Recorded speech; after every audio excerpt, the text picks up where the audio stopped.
The Supreme Court is filled to its capacity with lawyers as the court entertains an ex parte motion filed by 3 states, namely Kaduna, Kogi, and Zamfara states. The states are challenging the February 10 deadline of the Central Bank of Nigeria, when the old 200 Naira, 500 Naira and 1,000 Naira notes are expected to lose their status as legal tender. They maintain that the 10-day extension by the federal government is still insufficient to address the challenges trailing the policy. Moving the application, counsel for the applicants, Mr. Abdul Hakim Mustafa, urged the Apex Court to grant the application in the interest of justice and the well-being of Nigeria. Mr. Mustafa held that over 60% of Nigerians who do not have bank accounts do not have access to cash, and the number of citizens who do have accounts cannot access those accounts, as most of the banks have closed operations because of the policy. In its ruling, the Apex Court held that after a careful consideration of the ex parte motion, the application was granted as prayed. It made an order of interim injunction restraining the federal government through the CBN or the commercial banks from suspending or ending on January 10, 2023, the time frame within which the now older version of the 200 Naira, 500 Naira and 1,000 Naira notes may no longer be legal tender. The Apex Court held that this would be in place pending the hearing and determination of the applicant's motion on notice for interlocutory injunction. We invoked the powers of the Supreme Court to hear this application. The reason for it is that as well-intentioned as this policy of federal government of redesign is working hardship all over the country, as we can all see, banks are being harassed, Nigerians are suffering needlessly, especially the downtrodden. Those in the urban areas, they're having problems, but it's more excruciating at the rural area. So these 3 state governments, Kaduna, Zamfara and Kogi, deem it fit for us to invoke the powers of Supreme Court to intervene. The court in its wisdom decided that something must be done because of the urgency. But the court has acted rightly in its own wisdom, directed that all processes must be there by 15th, that is Wednesday next week, for us to argue our various positions. The court subsequently adjourned to February the 15th, 2023 for hearing of the substantive suit.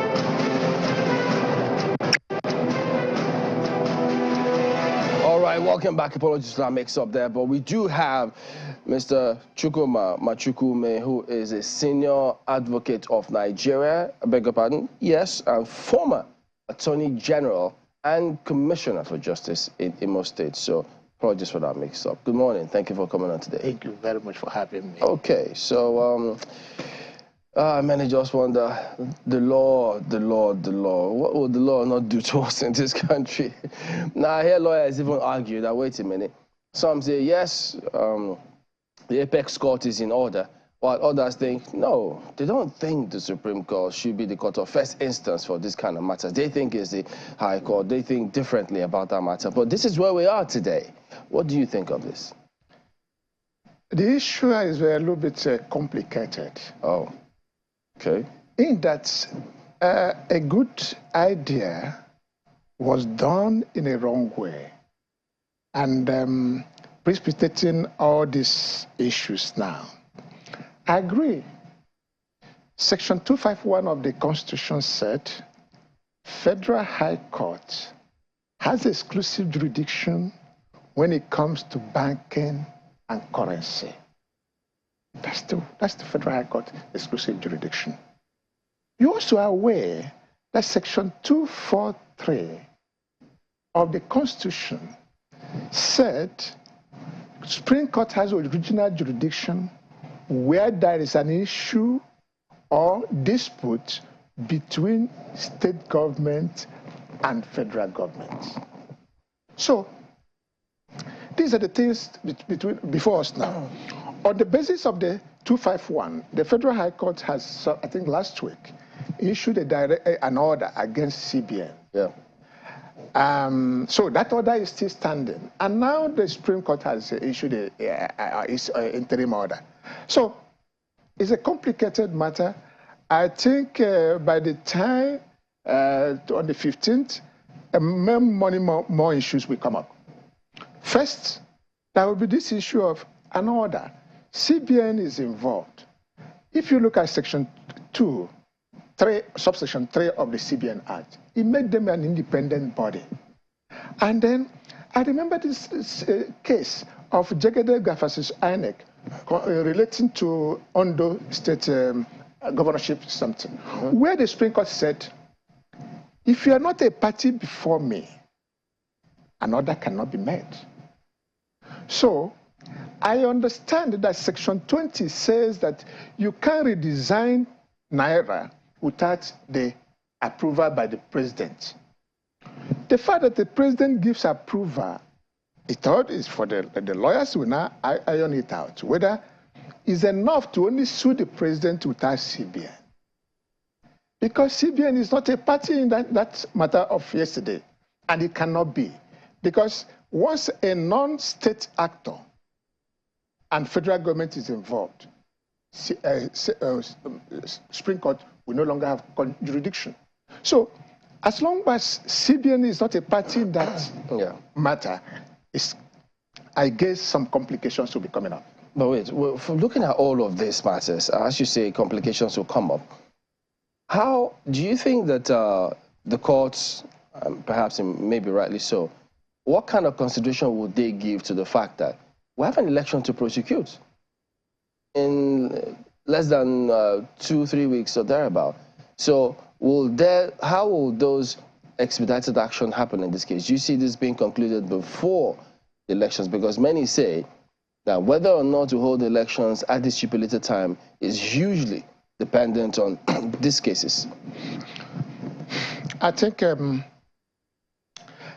when these things are coming up now, one is trying to see this issue of redesigning as a little bit what happened in 2015 of Chibok gas. Oh. Chibok gas. I'm sure if we don't take time, maybe the mathematics and the thinking may not be what exactly we are seeing now. Because first and foremost, this redesigning started on October 26. That's when the CBN governor said October 26 that is going to start redesigning. Look at what redesigning of currency has cost in the international fora. In 2018, India started a redesigning system and gave a timeline of 16 months, or of 6 months. What did it cost? It cost the greatest havoc to the Indian economy. They were thinking of trying to shrink this money in circulation. As at the time the decision was done, 18 trillion was in circulation. By the time they finished it, 20 trillion was in circulation. So our own is even going to be more problematic because there was no proper planning. It just started on October and said by December, new notes will come up. By January 31st, new old ones will be off circulation. That's not proper planning. I think that while we should give kudos to the governor of CBN, I think he mishandled everything. A situation where CBN is supposed to have been concentrating on the physical, monetary, and economic policy. The governor was busy trying to contest an election, trying to be a APC presidential candidate, a governor of CBN.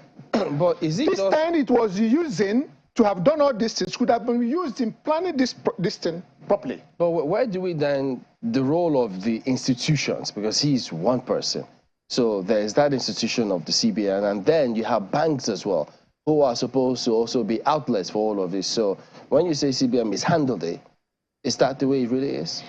Certainly. There's no way you would have been expecting. Because there was a question he asked me now about election. Yes, election is coming up. Yes, election is coming up. But election, it doesn't need a liquid cash for you to be doing it. If these things have been properly done, because there's also another aspect of this, the aspect of trying to draw out cash so that politicians will not go on vote buying. Vote buying has become a part and parcel of what we are going through. That's a speculated reason. Not speculated. Is that, but not speculated. And they say that that is their reason. No. That's whether CBN said it or not, it is a reality in our Nigerian politics. Where you now keep buying votes, you can't buy votes with transfer. You can only do it by liquid cash. So that's what Nigeria have been going through, and we have seen it turning our voting, our electoral system into a mess. There's need to have forestalled it, but then it would have been done quite properly. You have been done with a fine road map. As at now, starting it October, ending it in this, has brought in a lot of crisis.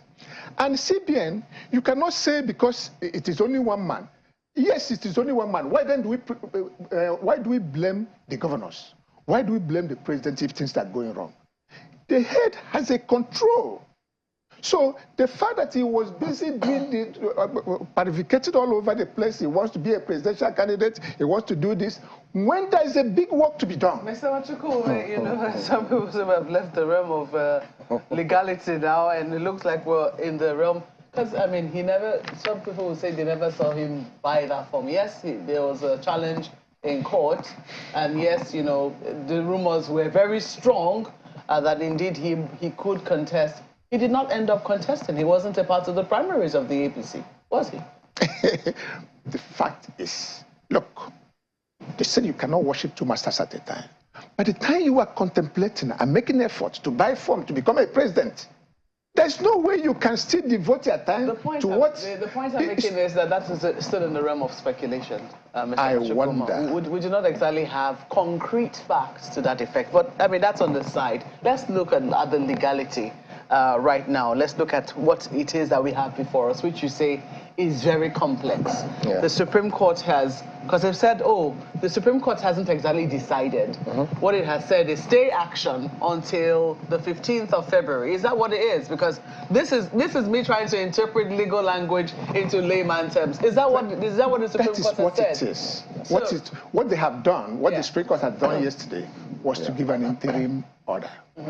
Interim order is just an order where the other party has not been heard. Just because of exigency. Exigency, yes. But then, I was thinking that this problem has started quite long ago. But then, the most important thing is that there is an interim order. Now for parties to come on the 15th, so all parties interested, I just heard now that even a state governor is joining. He's trying to join in the suit. The federal government is also maybe also preparing to join, or to file their papers. So, more issues will now come up. Things will now be put on the table. All the parties will now be heard. Whether the Supreme Court has jurisdiction, it will be tackled. So, but the thing right now is, the tricky thing right now is, as you rightly pointed out, the CBN is not a part of this suit.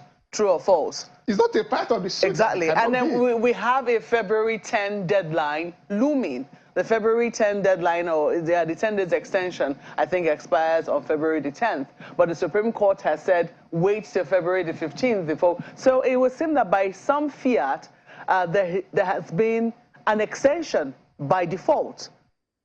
Is that what has happened? I'm not seeing any extension by default. I'm not seeing any extension by default.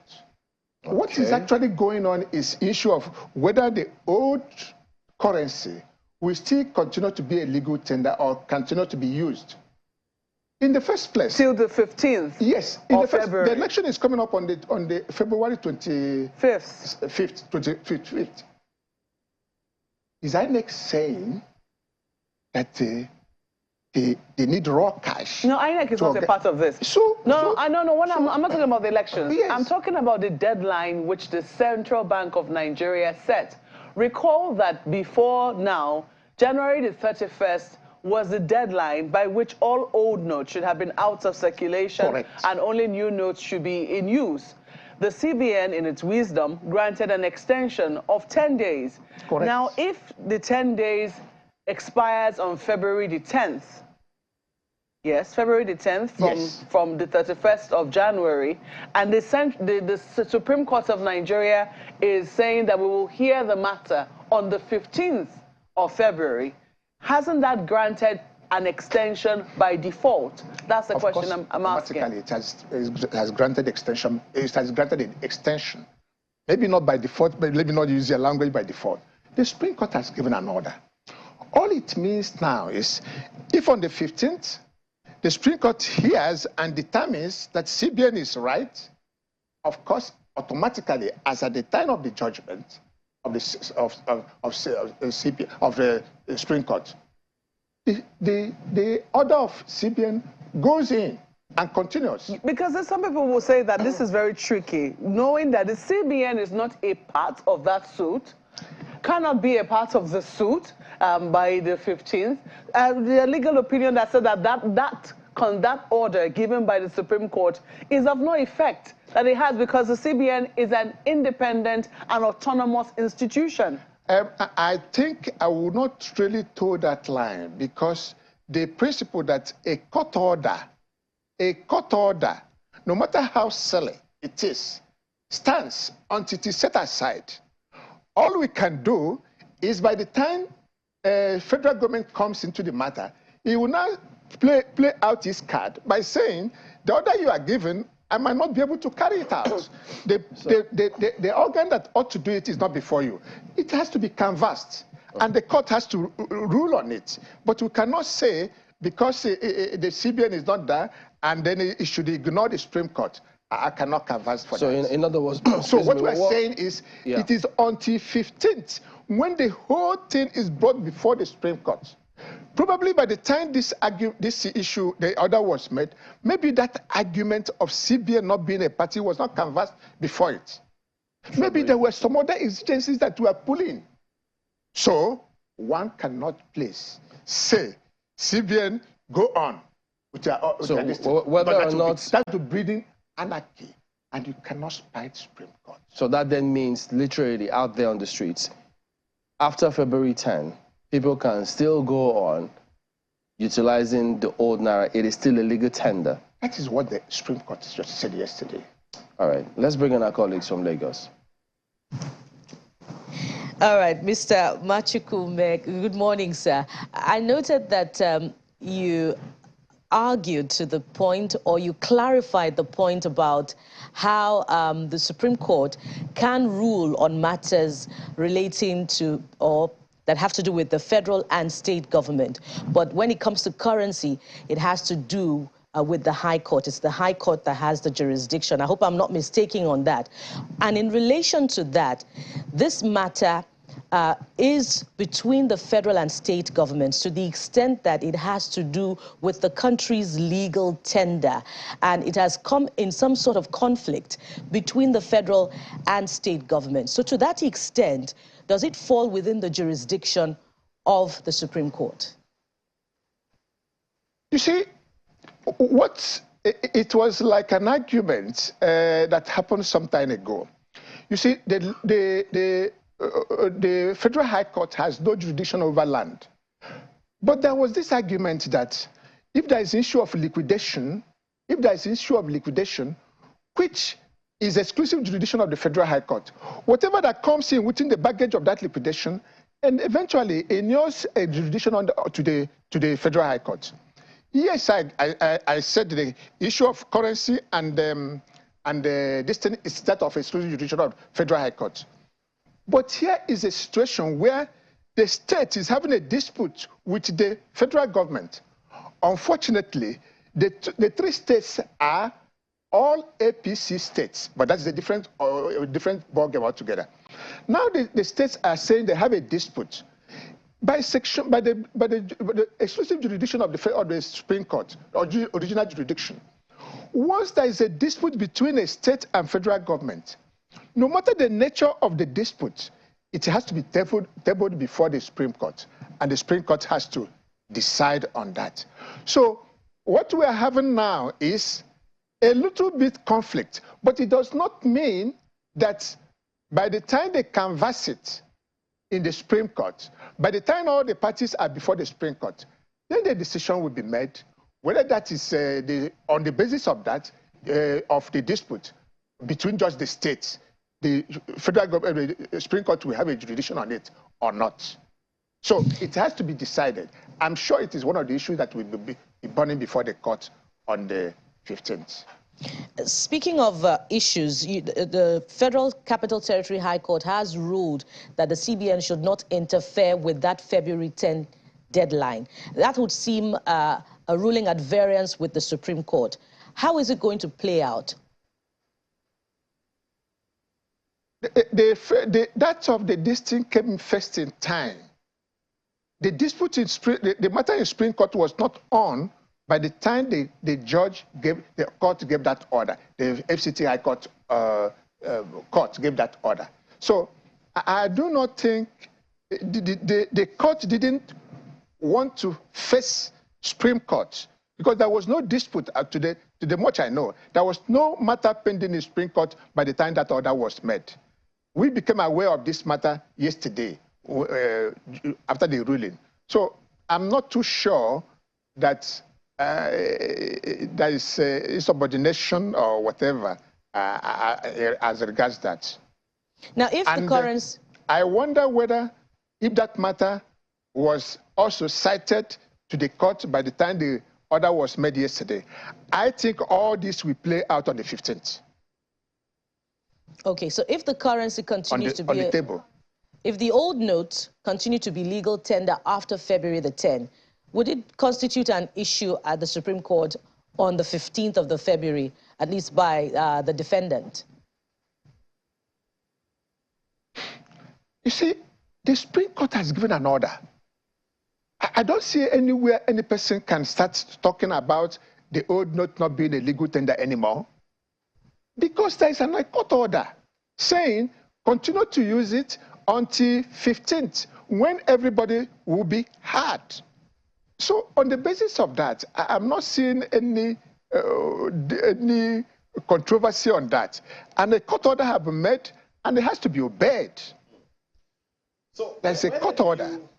How then do you situate the position of the AGF's counsel, where they said in response to that Supreme Court ruling that the claims or reliefs are not against the Federation, but the federal government and its agency, the CBN. The federal government of Nigeria is distinct from the Federation or the Federal Republic of Nigeria. The plaintiffs have no grievance whatsoever against the Federation of Nigeria. Help us understand that. It's another version of the story. But being a version does not take the whole day. The people that went to the court also have their own arguments. It is until when these are canvassed before the court, and the court hears them, and the court will not do a determination. So it will not be proper for me to start a review on a matter that is already before the Supreme Court. It is until that one is these things are canvassed, then the court will take a decision. So on the 15th, these things will come on the table. Is against the background of the fact that as at this moment, there is still that confusion, or as some newspapers put it, division between whether or not the Naira, the old Naira notes remain legal tender beyond February 10.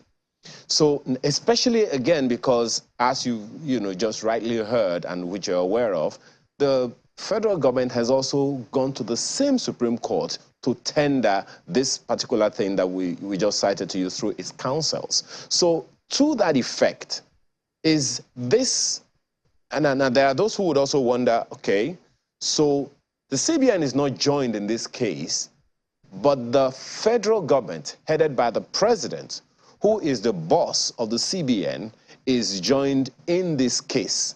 What does that imply to, is it an order, direct or indirect order to the CBN? Yes, I think I tried to analyze this at the early time. I'm not very sure that the president is the boss of CBN. I think that because if you look at Section 2, Section 1, Subsection 3 of the CBN Act, it says the CBN is an independent body. But then Section 20 says if you want to redesign and withdraw, you just have to look for approval. When you get the approval, I think that is only just to give a skeletal approval. It does not go into saying this is the time lag, the timeline. I think the timeline issue, which is what is burning now, is exclusive jurisdiction of the CBN. Issue of timeline is exclusive jurisdiction of the CBN. And that's where I am thinking that on the 15th, maybe the solicitors to the federal government, the counsels for the federal government, will now come up with all these arguments. But as at now, there is a court order that set the old Naira notes continues to be a legal tender until 15th, when matters are now put before, completely and comprehensively put before the Supreme Court. Okay, just to be clear, the CBN, if you say that the CBN governor is the president is not the CBN governor's boss, to whom then does the CBN governor report? Who monitors the activities of the CBN? And you rightly put it that unless the president approves the Naira or currency change, it cannot happen. If the president disapproves, is it possible for the CBN governor to continue? Law said he must have to sort his approval. And having sought it and it's given, what if it's not given? What if the approval is not given? What if the approval is not given by the president? I remember when there's this issue of when the Federal Minister of Finance said my approval was not sought, I think CBN made a comment, a press release, and said, I only needed the president's approval. And the approval had been given. So having gotten the approval to redesign and to withdraw the old note, it is now for CBN now to set the timeline for doing all this. It is not the redesigning that is in dispute now. It's not the withdrawal that is in dispute now. What is in dispute, what is burning now is timeline. Timeline, which is exclusive jurisdiction or the decision of the CBN. It is the timeline that is burning now. It is the timeline that went to Supreme Court, not the approval to redesign or withdraw. Well, it will seem that all of the issues are. I'm thinking that it will seem like all of the issues are connected, timeline or the redesign. But is there anything? Please clarify for us, Senior Advocate. Is there anything in the CBN Act that compels the Apex Bank to allow the old and the new currencies run concurrently until the old currencies are withdrawn from circulation over a period of time? I ask this because, you know, many would cite how in Western countries that is the case, and how old notes, you know, even from you know, past regimes, remain legal tender even now. Yes, I thank you for that comment. Very brilliant one. But let me get you to US started their redesigning in 2011 and is going to come on stream in 2026, 15 years. That's where things are properly planned. The CBN has the power to set their timeline. What I have been saying is this thing was done a little bit in a hurry. This thing would have been started quite long ago. And most importantly, the problem of at the rural area, I don't think people factor them in. There should have been a situation where these POS and all the rest of them, the rural area should have been, sensitized properly enough so that this process will go seamless. The CBN has the power, but the power has to be used with common sense so that a crisis of this nature will not come up. A situation where the money is printed and you don't know where they are, it doesn't show good supervision. You are talking about, right now, what the CBN is saying is that out of 3.23 trillion of cash, 2.73 are off the bank votes. 2.73 trillion are not within the banking sector. And this is what is creating the problem, which they want to withdraw, so that it will not be available to corrupt politicians who want to use it in buying the vote. We cannot continue this idea of vote buying. Vote buying is ruining our economy, is ruining our political system, is ruining the developmental efforts. Wrong politicians come into office because they have cash to buy votes. So, why this design, I think, was meant to attack this, I think also there should have been an arrangement to have done it in a more properly orderly way. What would that orderly way be? The orderly way should have been to have started it quite early and then to monitor the way the money is going and to make sure that the rural area also are brought into this cashless economy. The POS is now sent into the rural area, and then they will be educated and informed on how to use them. After all, the money is still yours, whether you use it in cash or use it by cash transfer. It's still yours. That's why this issue of when there was this argument of whether the federal government, the CBN, should monitor how states hold their money, that doesn't make good sense. You cannot, because it is your money, you continue to hold billions in cash. How does it make sense? Look, because of this cash transfer, armed robbery on the road, stopping vehicles, stopping luxurious box has stopped. Because people are no longer carrying cash. If you stop them, all they will tell you is there's no cash with them. Yeah, but and armed robbery along the road has stopped. But they started kidnapping the people. Now, I think if we manage this thing very well, when the cash is not there, and you know that no matter what you do, the gentleman, he has want to give you, but he cannot give you, he doesn't have the cash to give you. And by the time he does a transfer, it becomes stressable. Some of this problem may wither away. You don't see so much of this in the Western world because they have taken care of transfer. Let us inculcate it. Yeah, as we wind down on this one, from your wealth of experience and knowledge, you've talked about so many complications will come up. What do you see happening at the end of the day? What do you see happening at the end of the day? You see, that's why I brought in this issue of the ugly incidents of Chibok gas. Chibok gas was used to do the election of 2015. Chibok gas. How do you mean? Yes. Chibok gas was used to do the election of 2015. Human beings. Chibok gas. Are you saying that politicians kidnapped them?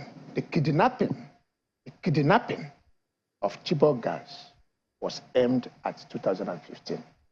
How is that connected with this one? I hope the crisis brewing, crisis coming up from this cash management, this cash, the design and all the rest of them, it's not meant to achieve an ulterior motive for 2000. Are you saying they're using the courts, or the courts pliable? Whatever. I mean, when people plan, they plan it and they execute it and whatever. We didn't know what Chibok gas was all about until after the election. I do hope that this issue of redesigning will be properly managed in such a way that the sovereignty of Nigerian voters will not be taken away. So we cannot exactly tell how where this this thing court is case going. We cannot, no. All right, Mr. Chukwuma Machukwume is a senior advocate of Nigeria, former Attorney General and Commissioner for Justice for Imo State. Thank you for coming on, and all the best, sir. Very grateful for having me. We will be back in just a moment. Stay with us.